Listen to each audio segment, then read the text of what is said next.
இங்க ஒருத்தன் செய்யாத தப்புக்கு அரெஸ்ட் ஆகி ஒரு மோசமான ஜெயில வந்து மாட்டிக்கிறான். வந்த முதல் நாளே ஜெயில் இருக்க எல்லாருமே அவனை டார்கெட் பண்ண ஆரம்பிக்கிறாங்க.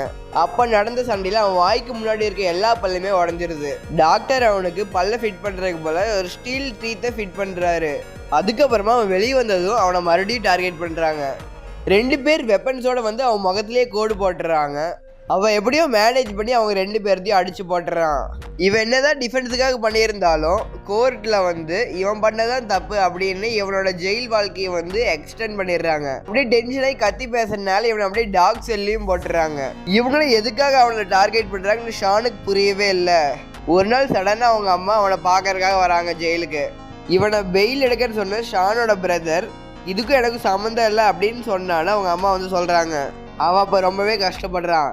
அப்போதான் அவனுக்கு ஒன்று புரியுது, அவனுக்காக இருக்கிறது அவன் மட்டும்தான். அதனால ஜெயிலில் most of the time exercise பண்ணுறதுக்கே பயன்படுத்துகிறான்.